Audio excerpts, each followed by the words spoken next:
They have a chicken specialized restaurant, which foreigners jokingly call KFC because it serves fried chicken and has a similar Where is looking this? logo. North Korea. Oh, in North Korea? Yeah. Yes. Okay. You know, I'm surprised there's not a Subway because I feel like every gas station in every county, everywhere has at least one Subway. They have a Subway, but not the Subway restaurant. Fair enough. Or the Golden Arches. The train runs in one direction. They have a Blimpie. Oh, wait, that's their leader.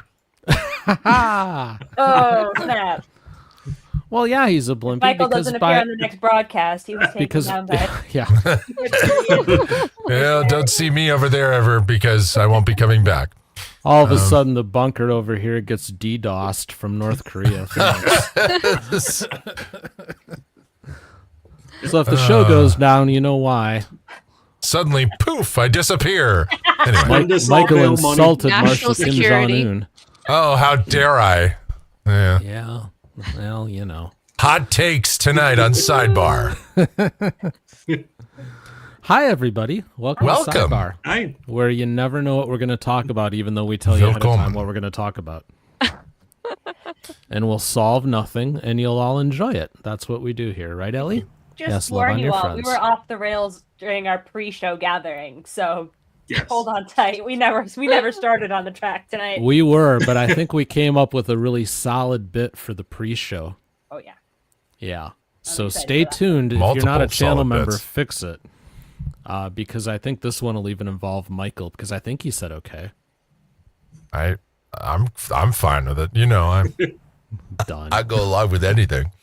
Cool. All right. Well, let's get this topic out of the way so we can devolve into something else as per our normal arrangement.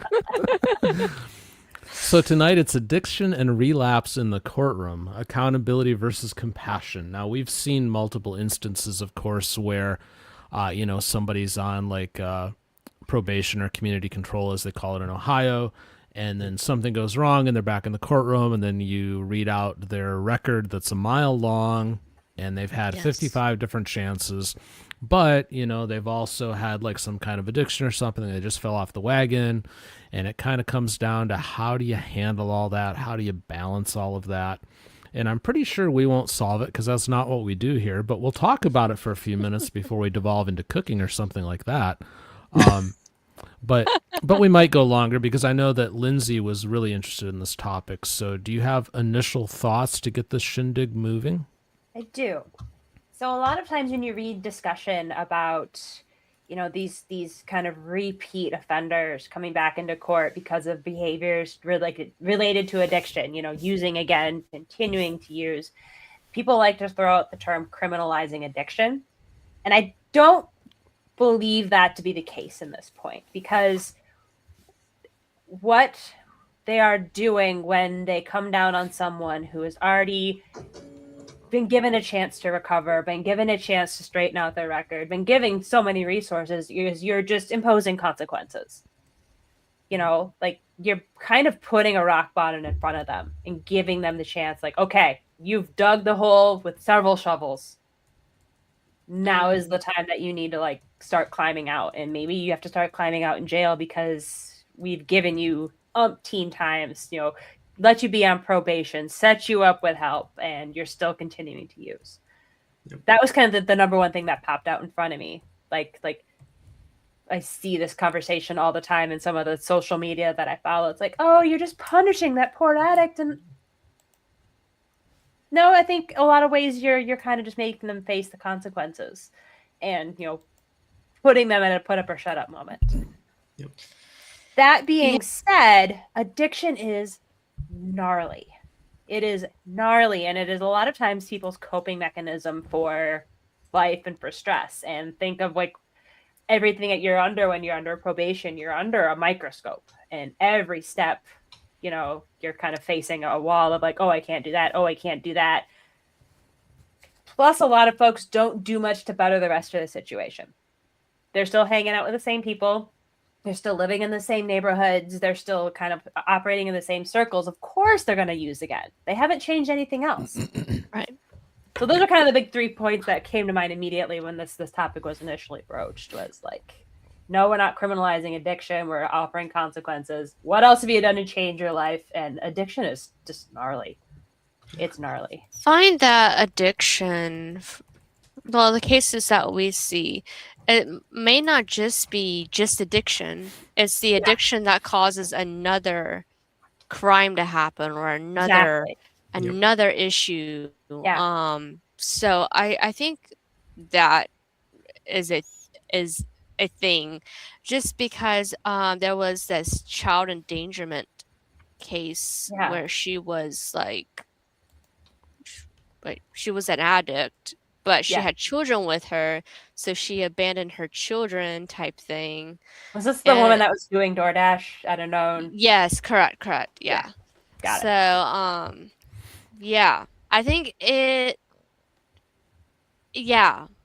addicted is bad by itself, but it can cause even more problems going. Like exactly.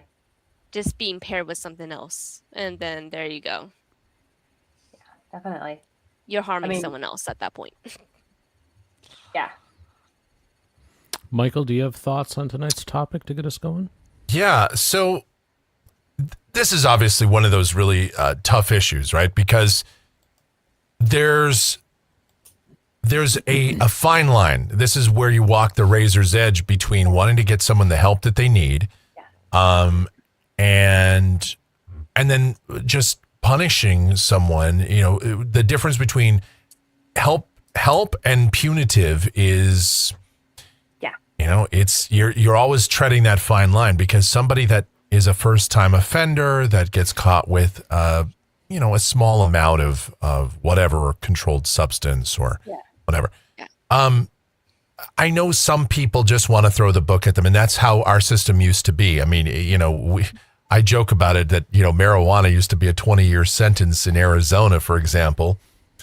But it kind of was. Like, if you got caught with a certain amount of weed, and I'm not talking about, you know, 78 pounds of it, you went to prison, which I always thought was silly. But now, you know, okay, we've legalized that, we've decriminalized it elsewhere, you know, but cocaine and heroin or meth and fentanyl, which are now the chic things, you know, that's even with small amounts. I know sometimes you're looking at big time, but a lot of the time people are being given opportunities to turn around, either through some sort of inpatient treatment or intensive outpatient treatment, which is the right call, I think, especially for a first-time offender, or maybe even somebody that's fallen off the wagon. You know, AA and all these other opportunities that they're being given. Now, at some point, okay, you know, there's only so many times you can do that. You can go to that well before you have to say to somebody, okay, it's time to go to prison. It's time to punish. The time for a soft approach has ended. You need the real, the long arm of the law to come in and really straighten this out. But okay, good luck. You know, this is one of those things that's really tough, right? This is when to do that. You know, some people would say just throw the book at them if they've got, you know, 5 grams of something on them. I'm not in that camp. Doesn't really help our legal system at all either. I mean, some people just mess up, and it only takes once for them to realize they were wrong and straighten up. I mean, I know that addiction is hard, and I know addictions you don't usually get that, but given that somebody a choice, I think it means a lot. We had that case in Judge Boyd's court today with the guy that was addicted to meth. Judge Boyd was sympathetic toward him and tried to offer him help as instead of going to prison. And I thought that was pretty cool of her. And I think, if it's your first or second time, I think that courtesy should be extended to you. Well, especially if it's a situation where someone wasn't injured or killed because of your actions or something. Yeah. If you were just walking down the street and you got busted for, carrying some pills, or whatever.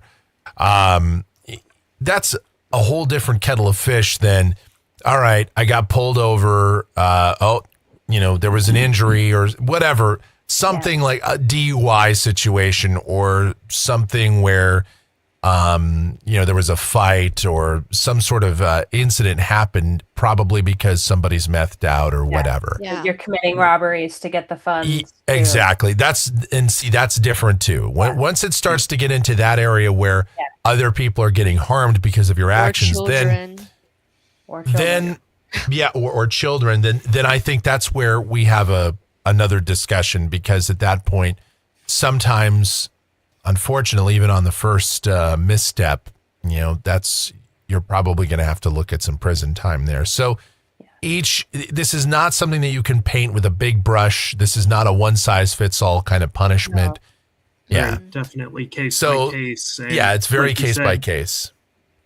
Was somebody hurt, or was it just walking down the street and he drops it and gets himself arrested that way? Yep. I think what always gets to me, though, are the people that were on some kind of community control, some kind of probation, where they were given a real shot to get their act together, given opportunity to choose recovery, to snap out of it, and they're still continuing to use. And I think of all the people I know that would love the opportunity to get that help and didn't have it kind of offered to them, even if it's, kind of subpar county sponsored help. But those are the ones that always get to me. People with addictions, it's kind of normal to relapse once or twice. Me, I know. So yeah.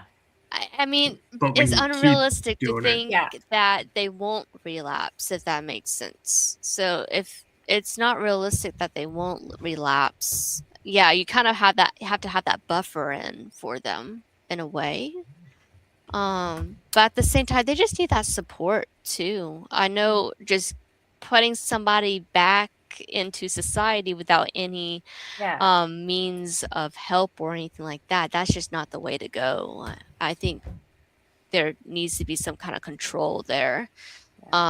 Some safe haven where they can go to and seek guidance too. So Lindsay, you brought up something interesting earlier when you were talking about probation and how it put these people under a microscope. And I wrote that down because it kind of caught my attention. We've seen the stats, and especially with the younger people, how often they don't get through probation, where they have issues. So for somebody who has some kind of addiction issue, is probation even at least how it's traditionally done, even a valid path for them, do you think? Or is it just make it more likely that they're going to have further issues because of all of the stress of trying to cross every I and dot every T? I think it's another one of those that you can't really paint it with a broad brush. I think it's like anything. There are going to be people where that accountability, maybe as it were, of the microscope is going to help them, get it together. And then there's people that, we're not dealing with the root of why they're using, the root of why they were drawn to this in the first place. And they're just going to panic and pick up again. So I think it really depends on the defendant and the case and their circumstance. But I do agree in a lot of ways it could add additional unproductive stress. So maybe there should be more drug court, more sobriety court. I agree. Because those programs seem to do decently. Yeah. They do amazing things, and they kind of take some of the other factors into consideration. I don't know if any of you have ever watched it, and I don't show it on the live show because they tend to drag on forever. But Judge Meineke does a sobriety court, and he's the only one I've seen that actually broadcasts it. Oh. And it's fascinating to watch it. Occasionally, Judge Shackelford, I think, has one that she does, but she doesn't it doesn't come up very often. And usually when we do see it, it's her reaming someone out for not. Doesn't Middleton have some kind of court that he does too? Yes, he Yes, does but he one too, doesn't but he do doesn't it. stream it. Stream it. He doesn't stream it. Got it. No. Mhm. But it's interesting to listen as they're kind of talking through their struggles, and he's trying to guide them and all of this stuff. And it's much more mentorship than what these people are going to get in the traditional system. So I immediately wondered when you talked about how they're under a microscope. I'd never thought about the stress level of that. Yeah, because you're just being told, "Hey, stop it," and not really given. Yeah. The how to stop it. How to stop, and like, if I could just stop, I wouldn't be in this position. Whereas I think a lot of your sobriety court, your drug court, they're given more resources. It's much more in depth. It's just stop it. Hey, why didn't I think of that? Huh? Yeah. Well, stop drinking. Huh?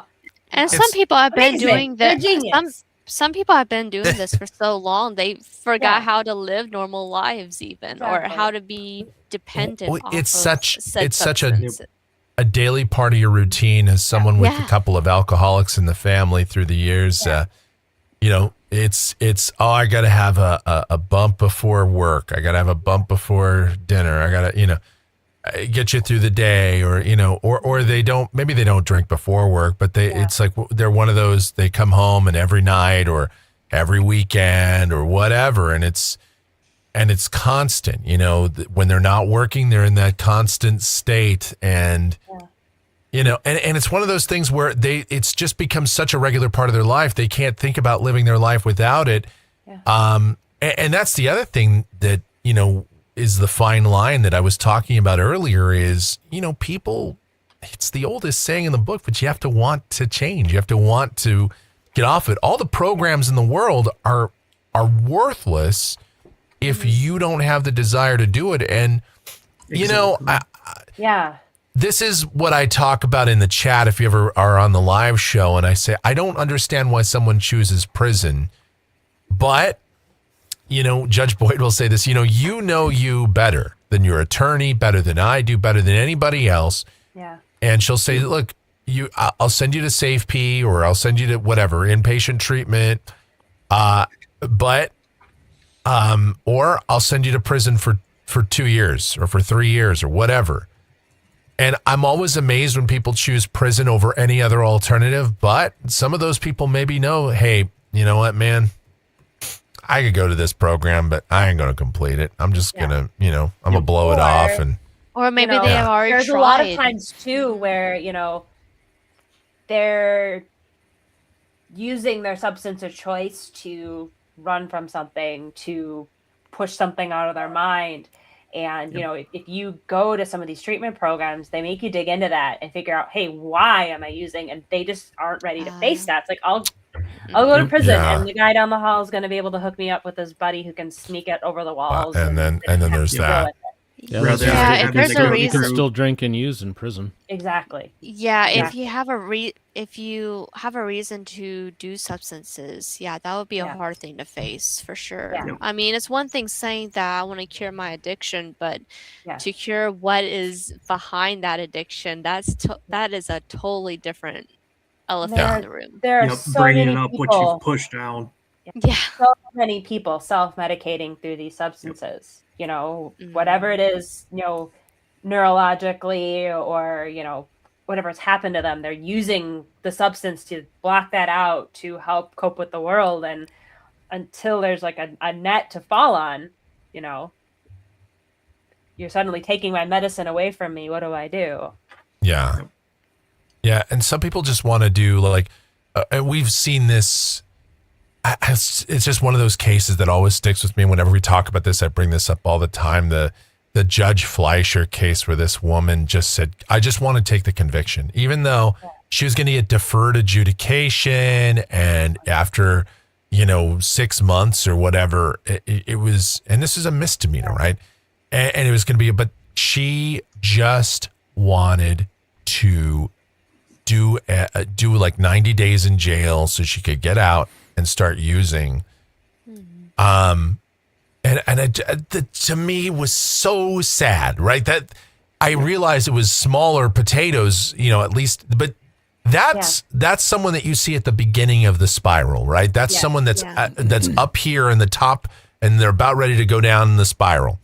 And that was really heartbreaking to see that. Oh, just give me the conviction. And Judge Fleischer's like, you understand if you're convicted, do you understand? Because I think what happened was she was caught, stealing. Yeah. Mm-hmm. But the stealing was just part of the symptom of the bigger problem of an addiction. Yeah. And so she wanted to just get a conviction. And he's like, you realize it's a crime of moral turpitude, and you're going to have a theft is like one of the worst kind of convictions you can get, blah, blah, blah. And she's like, I just want the kid. Now, ultimately, I think what happened was she saw an attorney and they talked some sense into her. But man, she was ready and willing to just take a conviction. And so she could just do 30 days or 90 days or because she had some time already accumulated. And so that she could just get back out and use and not be under any supervision. Because once she did her time, she'd be free. And then she doesn't want to be under supervision or have to answer to anybody because that means, I have to drug test and stuff and that. Yeah. And it's sad to see that. It's just, it's heartbreaking. So, that's where the law, there's so many programs out there and there's so many opportunities. But again, like I said, they just you have to want that.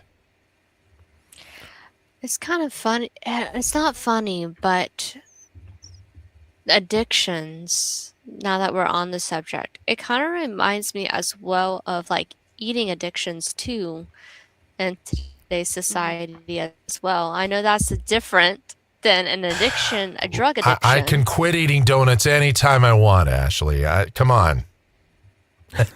I'll quit next week. But it has the same cause and effect type thing. I just want to throw that out there. It's your substance of choice. You're using sugar to stimulate the dopamine reaction rather than using whatever chemicals and cocaine. So I think I can, even though I'm not addicted to drugs, I can kind of see how someone can fall into that because it's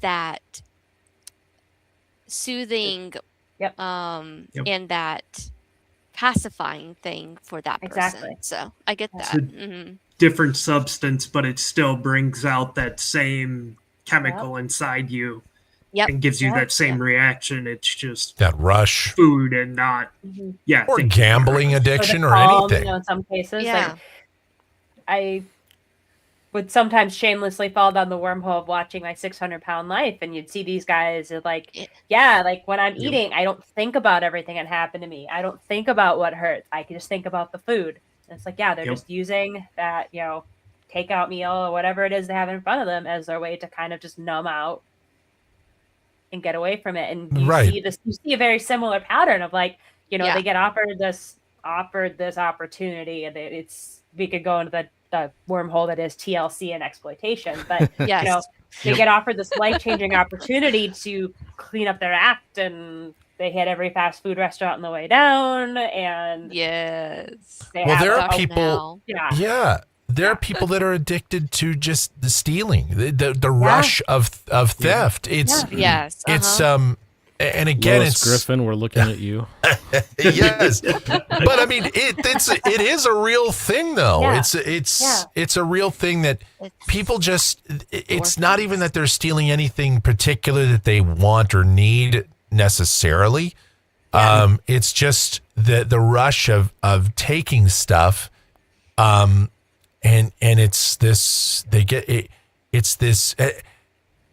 And then they have their thing like where they'll be like, well, why are you stealing? Are you trying to take drugs? Oh God, I wouldn't take drugs.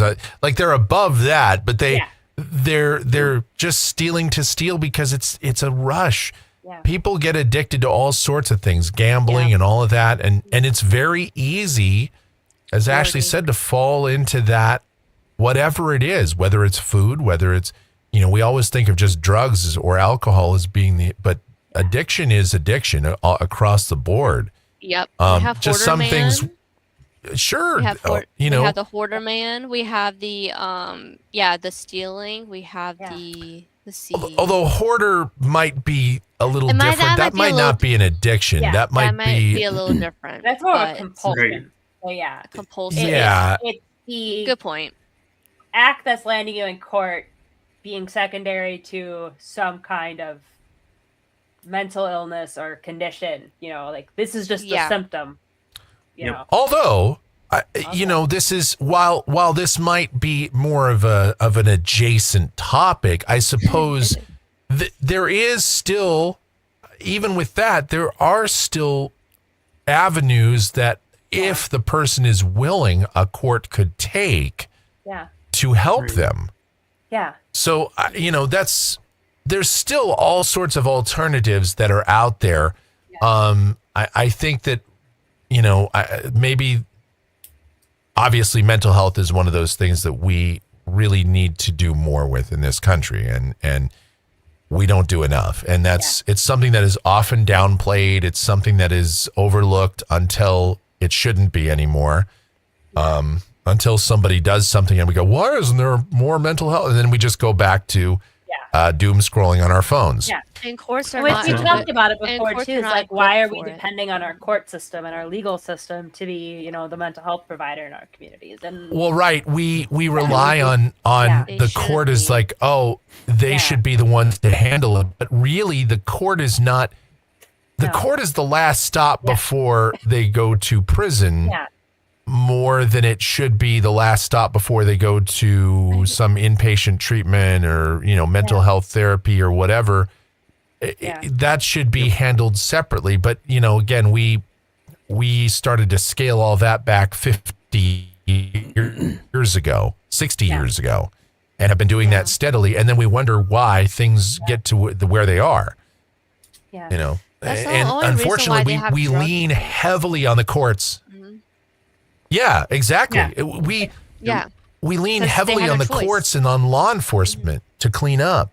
Yeah, and we're waiting until the point where they've committed a crime to address the issue. Right. And Right. honestly, It's just. Go ahead, Dan. Go ahead, Mike. I was just going to say, it's just like in the medical field, like, you know, we were talking about food addiction. Like, we are so reactionary as opposed to preventative. It's like, well, yeah, you had a heart attack and now we're taking care of you, but maybe we should have, you know, let you know that might have been coming a long time ago, so you could have taken some steps to prevent that. And that's how we should be as a society, as opposed to this reactionary, oh, you did this thing, now let's get you this treatment after the fact. Oh, okay. Yeah, I was just going to say, as you guys are talking this out, it popped into my head. We're talking about addiction to start with, and now we've kind of segued a little bit into mental health.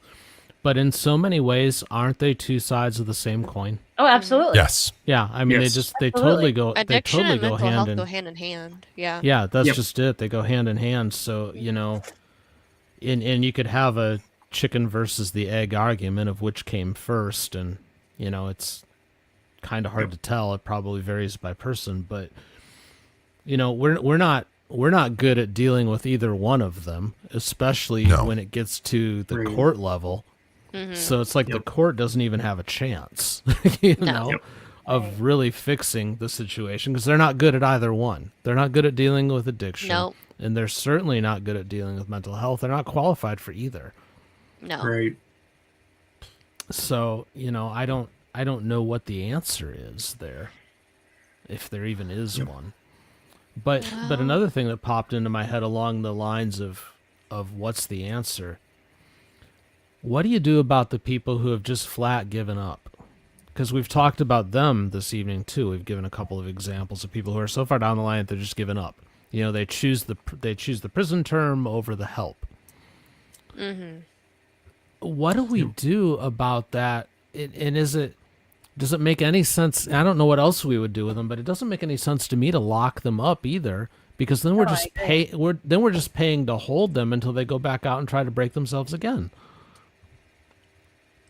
It's sad, but at what point do you just go, you want to kill yourself, kill yourself? Well, I was going to say, and I hate to say that, but You're not wrong. Well, That's the Dan, problem. in a vacuum, okay, in a vacuum, that's exactly what I would do. I'd be like, you know what? I'm gonna just let you out. You're free to go. And tell you what, you know what? Here's a bottle of booze or whatever. Go have fun. The problem is, that they are going. If they just went home and did themselves in that way, sad as it is, you know, that would be one thing, right? Well, yeah. But the problem is that they'll what could happen. Not saying it would, but what could happen is that they'll drink and get behind the wheel of a car, and then they'll kill somebody else, and they'll be fine because that's how drunk driving accidents so often go. And, you know, and then we'll be right back there again. And or commit DV.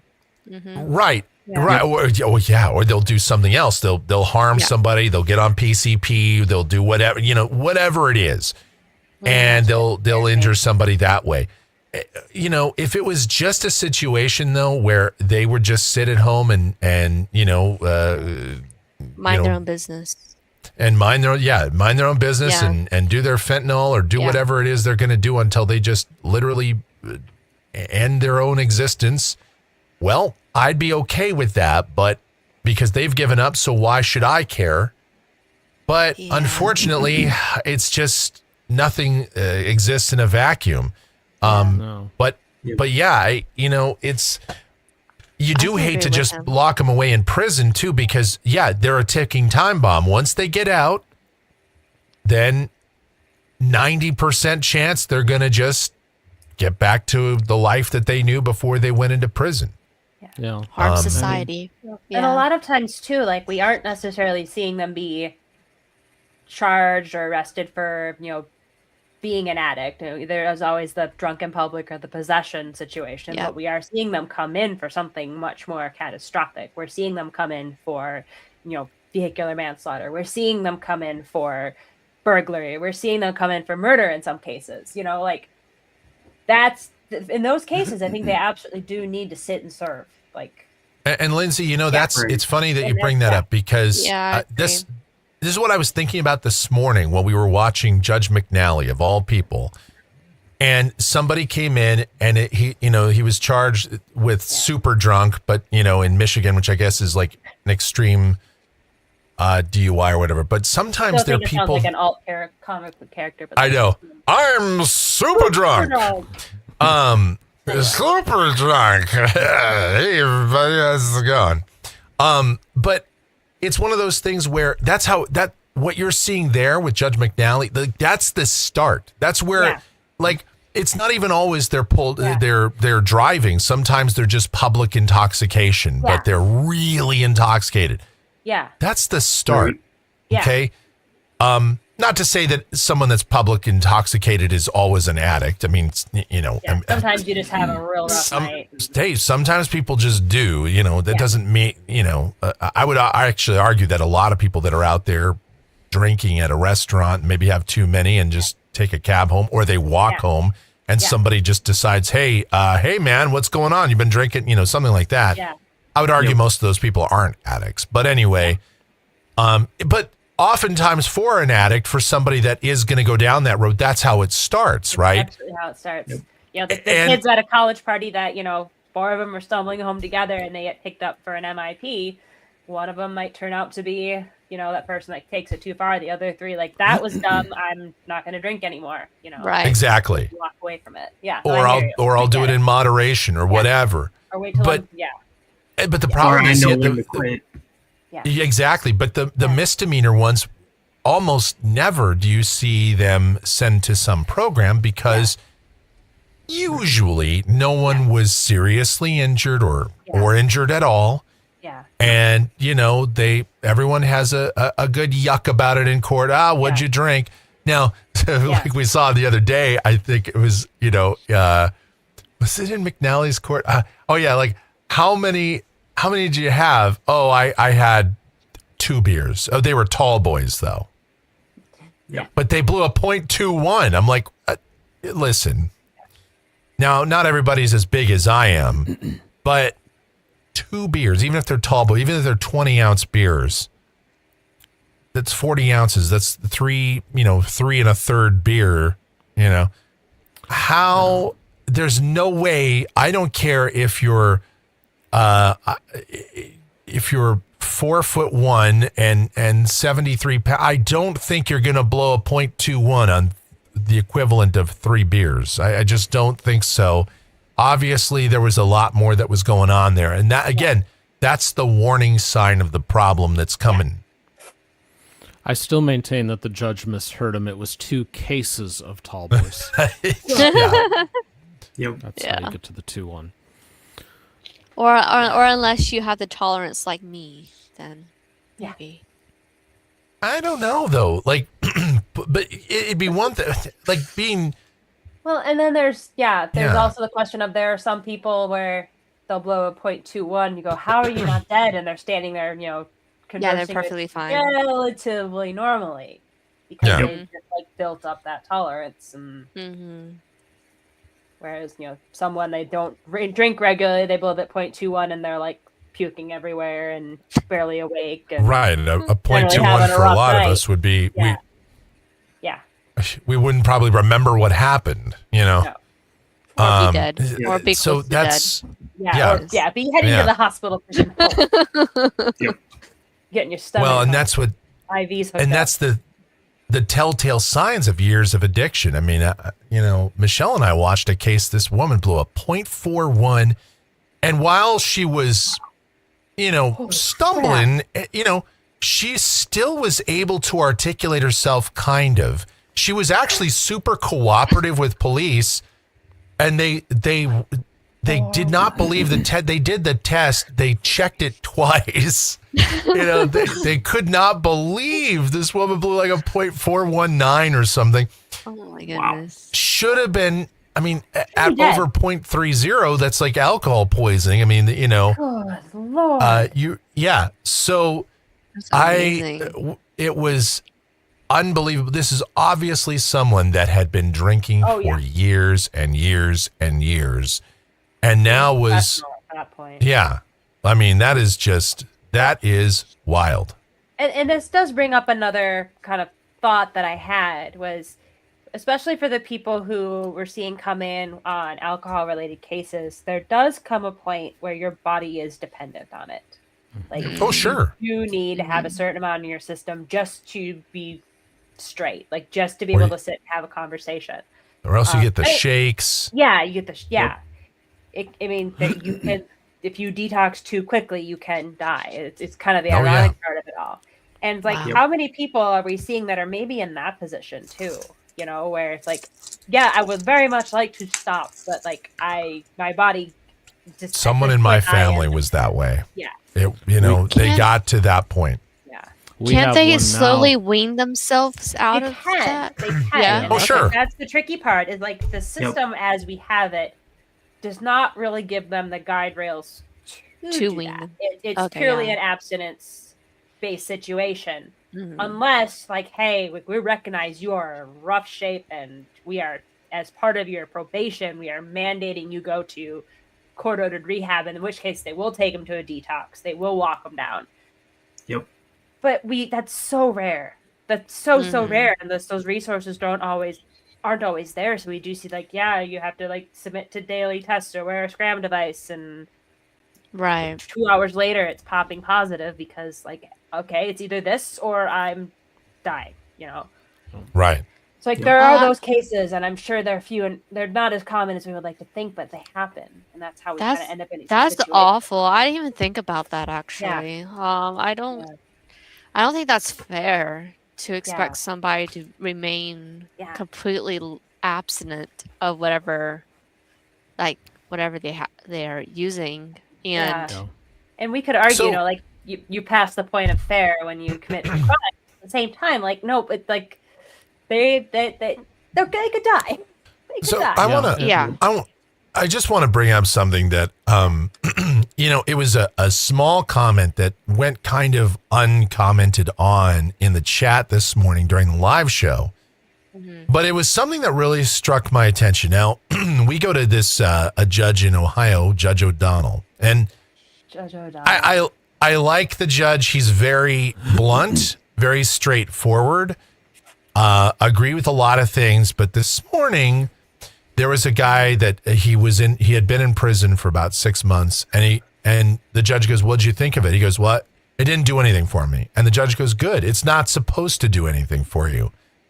And it was a comment that struck me the wrong way. Yeah. Because too. Yeah. And I can see that. That doesn't sound right. Yeah. While I understand his sentiment of, hey, prison is supposed to suck. Yeah. Yes, but to say that it's supposed to do nothing for you is... that's one of those things that I think is a very dangerous sentiment to have, because the ultimate goal of the prison system or of the criminal justice system really, I mean, one of the big goals should be rehabilitation. Right. If the goal is just punishment, if the goal is just punitive, then it's kind of then it's a zero-sum game. It's you're going to lose, really. Yeah. Yeah. Mm-hmm. The first goal should be rehabilitation. Now, yes, if all other measures fail, then yes, punishment is the bottom punishment line. Or just removal from society too. I think a lot of times we think too much about this guy is dangerous, get them a heck away from us, Yeah. Yep. Yeah, to isolate them from society. Yeah, keeping the rest of society safe, or keeping them safe from themselves, almost. I think that was also part of his comment about it's not supposed to do anything for you. It's supposed to keep you away from us for a certain amount of time until we deem it fixed or whatever. Austin. Yep, that was the second part of that comment. That.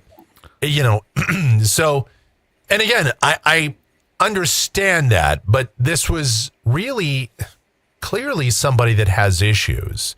Mm-hmm. Yeah. And it was one of those comments that really just hit me the wrong way. And I just didn't like it. He didn't say it eloquently. No. See, Mike, I heard it too, but how I took it, quite honestly, was kind of like a tacit admission to the system is broke, it doesn't work, and I know it. And I get that too, Dan. That's how I took it from him.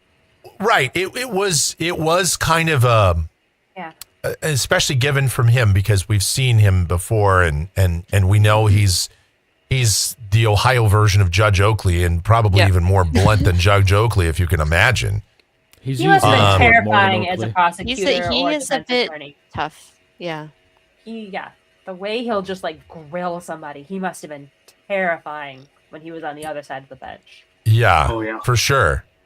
I just think it was sort of this, we don't do anything for you. You go here, you're into a void, and we just isolate you from everybody else.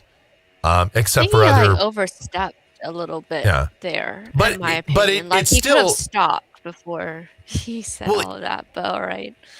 But even though I see what you're saying, Dan, and even though it was kind of an admission, it's still, even if we take it that way, it still sucks that he said it, because it's true, I guess, but I wish it wasn't. I wish we were focused more on rehabilitation and look, I don't know. I don't have the answer. I don't think any of us have the answer, other than I wish we had more programs, and I wish we had more tools and more preventative things before it ever even got to the point where the court system has to handle it, because frankly, maybe the court system shouldn't be the one to handle it, and the prison system shouldn't be the one to handle it exclusively, but that's where we've put the weight. Yep. I think the weight has to go back to family, except for the fact that that's not even a 100% solution. No. Nothing is. Are you guys hearing that background sound? Yeah. So, sounds like something's taking off.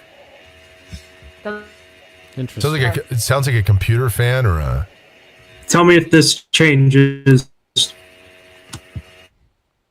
Oh, there you go. There it yeah, is. it's Austin. Austin's flying a Cessna while he's doing this show. Explains it. It's my laptop. So, okay. Till I talk.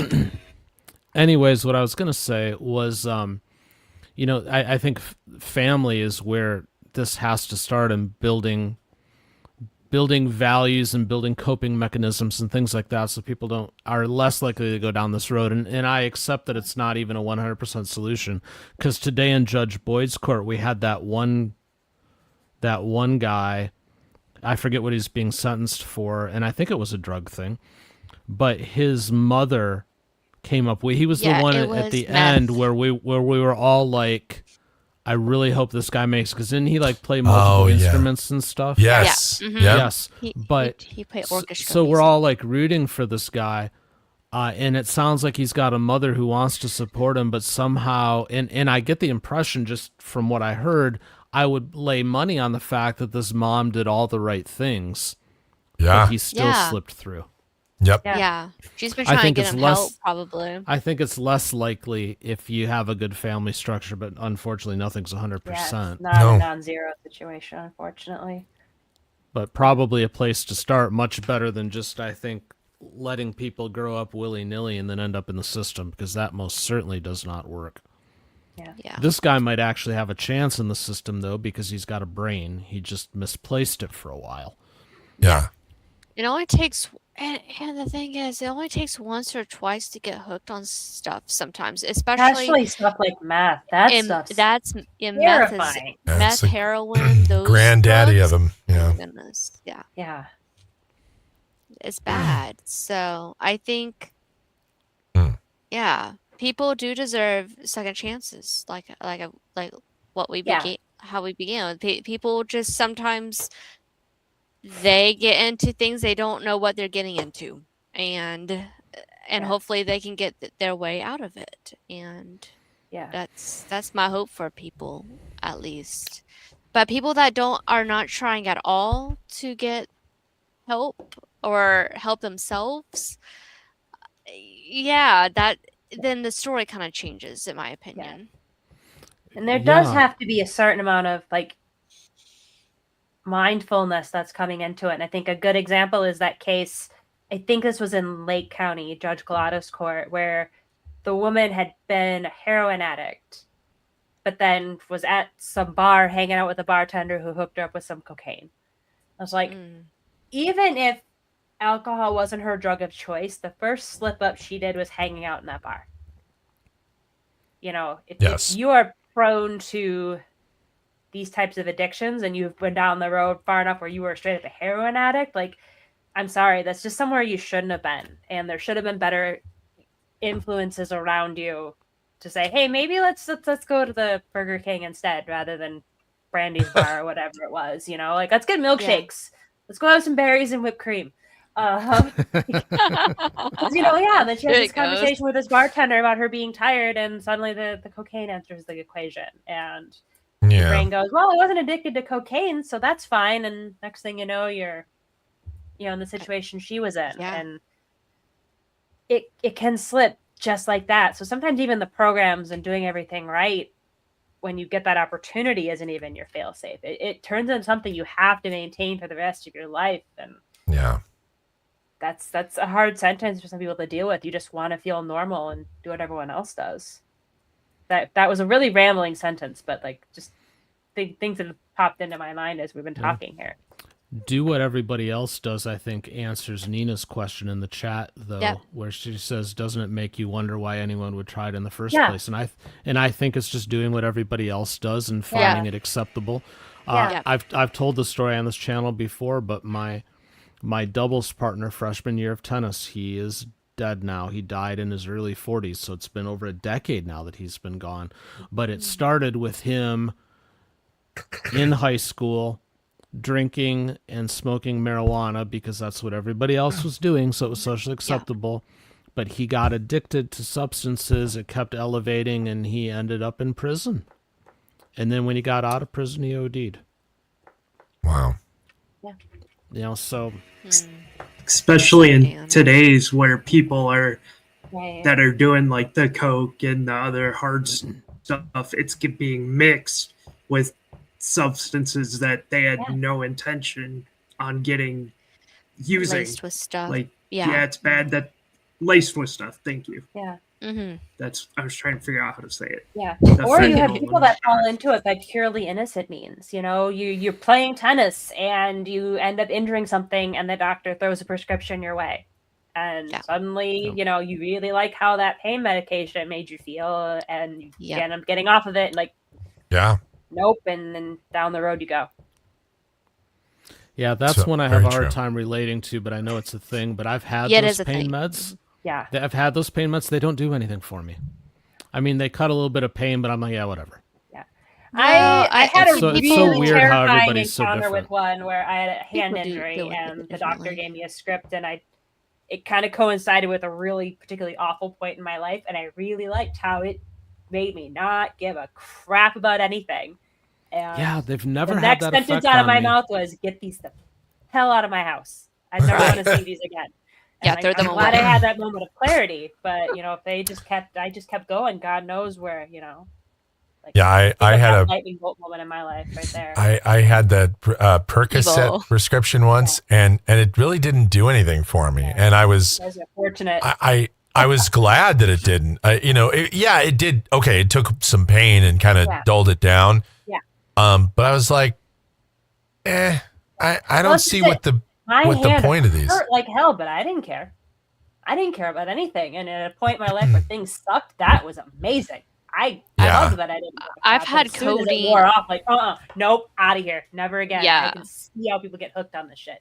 Yeah, I had codeine. It's that self-awareness. And the rest that were in the bottle, I just kind of tossed it because I'm like, these make me living where I lived at the time, like, no, we need to make sure this gets somewhere, because if I toss it, someone's gonna be diving in the dumpster for that bottle. True. This is probably part of the problem in how the system is dealing with people, is everybody reacts so differently. Because I think I've told the story at least to you guys with Mrs. TCF back in November when she broke her leg. In post-op, they were pumping her full of fentanyl, and it wasn't doing anything for her. Right. Fentanyl. Yeah. And she's like, it's not helping me. So people are so different, and it probably makes it 100 times harder. Yeah. For everybody to be dealt with, because everybody reacts different. Yeah. I had that same reaction and then with fentanyl too. Yeah. And it was miserable. Morphine worked for her. Yep. Which is technically like a step down, but the fentanyl Dilaudid, which that's very strange. Yeah, they didn't want to give her morphine. Yeah, Dilaudid didn't work either. But they didn't want to give her that because like, we're already giving you fentanyl. That should do it. She's like, it's not touching it. So fentanyl didn't work. Morphine did. Maybe to really make it work, they should have just given her some baby aspirin. Right? Like she must have some. She must have some receptors in her that do not, don't recept certain things. I know there's some people that are more tolerant in terms of drugs to one thing than another thing. So it sounds like that's the case there. It has to do with how her kidneys and her liver process things. Yeah. It'd be really interesting to get some physiological workup on some of these people that we see kind of repeat offenders, and like what chemical imbalances are there, what's going on internally, to make them so drawn to this. Where we need some CT scans or something. I don't get it. Because then you take these imbalances and everybody being so different, and then you plug it into a system that's not designed to deal with it. Yeah. Yep. Exactly.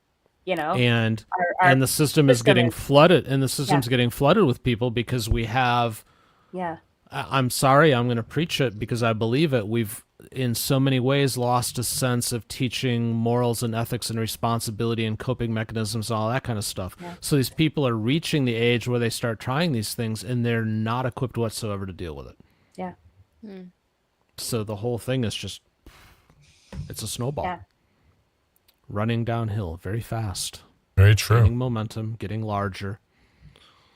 But this is the part in the program where we go, we have no idea how to fix it. Yeah. That's one's a hard one. This one a lot of how our legal system is meant to be kind of a one size fits the larger portion of the bell curve, but the bell curve has shifted to where it's not yeah. The bell curve is shifted to where like more of these people are falling outside of it, I guess is what I'm trying to say. And Yeah. it's tough. It's tough. You don't want to punish folks for something that can't necessarily help if you view addiction from a sense of it being a true illness. But at the same time, you do need to address some of the things they're doing as a result of their addiction that are punishable. Yeah. So what do you do? And how many times can someone come back because they just physically cannot stop? Well, I think you just keep doing what they're doing, because what's the alternative? You know, we bitch and moan about what we see in these courts about how they handle it. Either they're too soft or they're too tough. Yeah. You know, they're given too many chances, not enough chances. But at the end of the day, I'm not convinced that they know what to do either. No. I think it's just that simple. If we can't figure it out, I'm sure they're in the same boat and they don't know how to handle it either. Yeah. I can't really fault them for that. I mean, it's a complicated issue and it's a real problem. Yeah, I don't have an answer for that, unfortunately. Yeah. No. The judges, they don't really know what to do, so they're trying things that they know work with people who don't have those substance issues. Yeah. And that work with most of them. So they're trying it like they do, and it just isn't helping. Or they're trying systems that were developed, 25, 30 years ago, where you're primarily seeing, crack, cocaine, kind of what we consider maybe less potent stuff. And now you have a lot of these opioids on the market that are just a next level chaos inducers. And I think that's why they came up with drug courts and stuff like that, just so they're trying to figure it out. And that's one way they've tried to help the system, is to utilize that. But at the same time, I don't think they're still not equipped to handle this issue.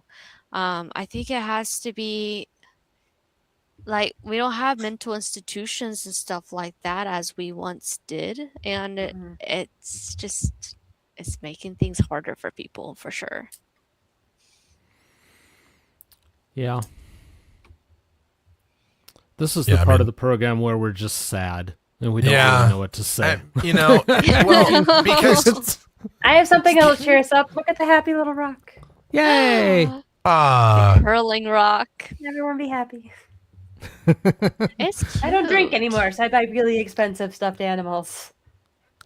It even has a little ear. And your budget's probably better too. Because I know. Have you looked at the cost of that stuff lately? It's insane. It's nuts. I don't know how people afford it. I will tell you about 3 weeks ago, I bought a 6-pack of beer for now. I cannot the price of beer. Now this tells you how little I drink beer anymore, especially buy beer at home. Like once in a while I'll have one at a restaurant, but I mean like it's pretty rare. So I bought a 6-pack. It was $16 for a 6-pack of beer. And I'm thinking to myself, how the hell do people even get it? How can you afford to be addicted to this stuff? Like, this crap's expensive, man. Like, when I was in college and even out of college in the 2000s, a 6-pack of beer, even like a decent quality beer, was $7, $8. Like, if I wanted the cheap stuff, I could get it for $4.99, $5.99. For like, Bud or something. But if I wanted to go up a little bit to like a Blue Moon, that was like $7, or go up to like a Vine Stefan, that was up there like $8, $9 for a 6-pack, but this is $16 for a 6-pack of beer. I was like, my goodness, like specialty beer never even used to cost that from overseas or something. I was like, what the hell? Brewery in my husband's college town, when he was still in school and I was just out, you could get a pint at their brewery for $2.50. Yeah. Yeah. Now it's up to $4. Yep. So this makes me wonder, and maybe someday, somewhere, somebody will do this study and figure out the data on it. But I wonder, as these prices go through the roof and we have these people who are addicted to this stuff, how much crime goes up accordingly. Well, yeah, that's just it. They're stealing catalytic converters and the copper out of power boxes, and you name it, all number of things to get the money. Or they're just That's stealing why we it. see them in jail. Yeah. So sign a 5-year term loan agreement for a 6-pack. I know. It's 30-year crazy. fixed. Yep. So this is kind of off topic, but yet on topic. We saw that kid in Boyd's court today with the home invasion murder thing. Do we know what the home invasion was about? I wonder if there was an underlying drug issue and they were either trying to steal drugs or money. Gotta be, right? They were trying to steal his gun, I think. So they could rob somebody for money or drugs? Huh. I bet you. I think I read that they were trying to steal his gun, the homeowner's gun. Weird. See that? This kid's got to come from money, though. He should, and his dad's in Arizona, which means he has a safe full of guns. He shouldn't have to steal a gun. Yeah. Well, it's just that they're in the safe. The kid can't get in the safe, but they can break in this house and grab it off the table. Well, no, Arizona. They should just rename the state Gunland. Allow me to expand. He's got a safe full of guns and one in every drawer. Ah. Yeah. So it should not be a problem. You know, in the rest of the United States, there's a gun behind every blade of grass. Here, it's behind every stone because we don't have grass. But 2 in every cactus arm. Right. Yeah. Yeah. Yes. That's a mental image. The cactus it is, right? holding up. All right, writing it down. I have to. I don't do AI for this channel, but I have to have AI create this image. Arm cactus. Once again, Lindsay making an offhanded comment with a revolver. Running ChatGPT. Or whatever his AI agent of choice is. Okay, now I have to say it, Lindsay. From the mad woman that brought you McNally whipping books across the courtroom. It's cactus. Armed wheelchair. Love that. Armed wheelchair. Yeah, yes, we were talking about this. Yes. We were telling us about the holsters specifically made for wheelchairs, and I'm just going to build it right into the handles. Pew pew. I mean, that's... I need to go to sleep. They're also in canes, too. So don't attack the elderly. Canes, not canes. Okay. Yes. Right. Walking canes. It goes back to the 1800s. Walking canes. Oh, I thought, I can get a box combo and a gun with my box combo at Canes. You know, the neighborhood my closest Canes is in, you might want to have that combo available. Careful getting out of the car. Oh my god. Oh yes. This is so good. Oh no. Oh god. Oh What you do, no. Lindsay? I'll show you after. I'm not going to put this on the stream. Okay. This is great. All right, we should probably end the show. Speaking of that, so listen, We solved nothing. We solved drifted nothing, but we lighter did stay on topic for the most part, except for maybe the last 90 seconds or so. The chat got a little bit sidetracked, but yeah, and I mean, it's a heavy topic. I don't think there was anything we were gonna say that would solve it, anyways, other than do better. Yeah, do better. Courts, I was gonna say, if you're a person of faith like me, pray that we figure it out. Yeah. That's about all we got at this moment. Anybody else have other thoughts to finish this off? Lindsay, anything? No, I think I've beat every point that I've had to death at this point. Fair. Ashley? I don't think this problem is going to get any better. I'm just it makes me sad. Struggling this thing for all I'm worth right now. It makes me sad. So, please, if you're going to try drugs, please think very, very, very, very, very hard before you do. Because things can be addicting and you never know what you're susceptible to. So please be mindful. Thank you. PSA announcement. Yeah. Austin? Please think Austin, carefully thoughts? about it. Yeah. Please Carefully. think very carefully about it. And even for your own health, you never know what's in what you're taking. Yeah, that's true. Very true. That's an even scarier prospect. Michael, you have a laugh? Well, I was just thinking, what if we just prohibited alcohol? We could have There's prohibition. an idea. Prohibition. We could kind of again? prohibit it. Yeah, Prohibition too. because So people You can legally guys- sell it. you guys, if there's just laws against it, that stops it. No. And so if we just Yes. so instead of a law, how about like a whole constitutional amendment? I think we just Ooh. well, you know what? I did Michael's a it. genius. I Michael solved the solved problem. problem. Because All that right. works so well. Prohibition always works. All right. Right? We're gonna end the show here then because we're on to something and I don't want to ruin it. So We we're can't done. actually solve the problem. We're done. We solved it. Thank you, Michael. We're gonna immortalize this moment. Hooray. All right, folks. It's been an Michael's interesting Law of conversation. 2026. Yep. Yes. Ashley, mark it down. You're the official stenographer. Okay, gotcha. All right. Thanks so much for joining us, guys. We will be back tomorrow morning, 9 a.m. Eastern, 6 a.m. Pacific, a half an hour early if you're a channel member, and you will want to join because Lindsay is doing Blotter tomorrow morning. And that is Yes. always a hoot. And it's Super Friday. And it's Super Friday, exactly. So join us. All right. Take care. God bless. We'll see you later. Bye. See ya. Bye.